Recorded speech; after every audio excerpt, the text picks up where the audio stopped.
told you now, there's three people that will tell you the truth. Kids, drunks, and angry people.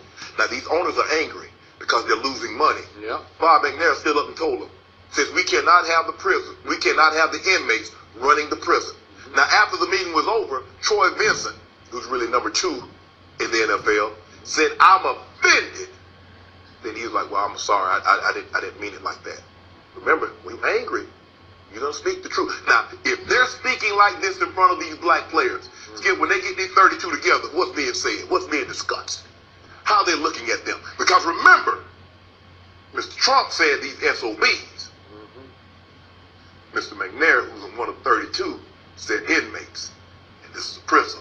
And in the prison, you make the prisoners do what they want. Well, look here. You only get 1 hour of free time a day. You lock down. You go eat at this time. You go to the yard at this time. But see, they can't have that kind of control over these guys. Daniel Snyder said 96% of the Americans want the players to stand for the national anthem. That's a lie.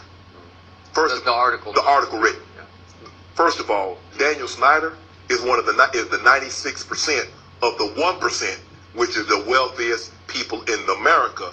96% are what color, Skip? What race? Okay. Then the Pagulas. He stood up. He spoke.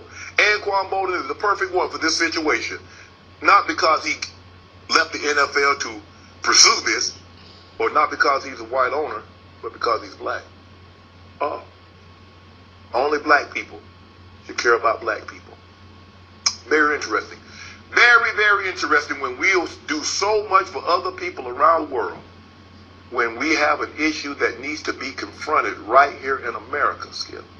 And I told you, breast cancer awareness, it was, it was a big thing. They got the pink, and the NFL sent out this PSAs, and they're all on it. Now, guess what they're doing? Guess what the NFL is doing now with a PSA? I saw my good friend Boomer Esiason. I saw Joe Flacco. They're talking about this opiate epidemic, and they talk about you can bring your prescription pills and turn them in. Now, the opiate epidemic has been going on for a couple of years, but it's kind of reached its crescendo over the last 2 years. I have yet to see the NFL do a PSA about social and racial injustice. I have yet to see them do a PSA about the brutalization of black men and unarmed black men and women in America. I have yet to see a PSA on that. But this opiate epidemic, because it's hitting Appalachia, it's hitting the Rust Belt. They didn't do any PSAs about when the crime was hitting the inner cities. Go to the meeting, guys.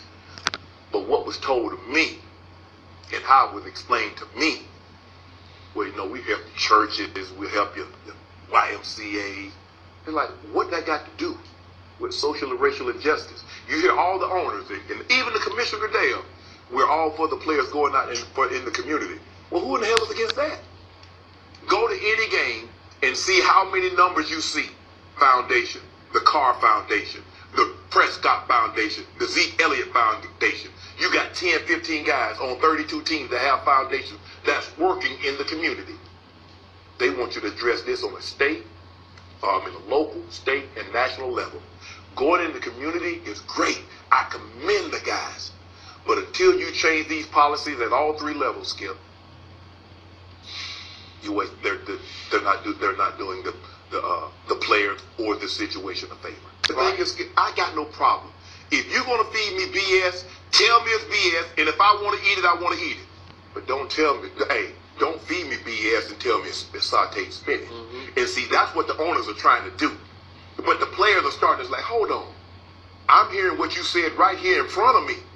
What the hell you think I think you saying when you with the rest of these guys? If you will say this, and Skip, it takes a strong man now. Typing something on your keyboard in the privacy of your own home, or saying something in the privacy of your office cubicle or in your car is one thing. For you to say what he said when they're in the room, yep. Boy, the players already know. Because I know if you say this to my face, you'll say much, much worse behind my back. That's why they invite your boy Shay, because they already know how I am. They already know. As soon as he got it out of his mouth, I'd have stood up. Mr. McNair, I'm going to be very respectful of you because you're old enough to be my grandfather. But I was deeply offended, as I'm sure most of my counterparts that's sitting in black men that's sitting in this room are. To refer to us as inmates and to refer to the NFL. He referred to the NFL as a prison. And you're going to refer to me as an inmate? Is that what you think of me? Is that what you think of me, Sean? But I both know it wasn't an accident that who wasn't there? The most powerful owner in sports, who owns the most profitable franchise, the franchise that's worth, not North American franchise, worth the most in the world, worth more than Real Madrid, FC Barcelona, the Lakers, the Knicks. He got it. Jerry Jones. Yeah. He wasn't invited. Yeah.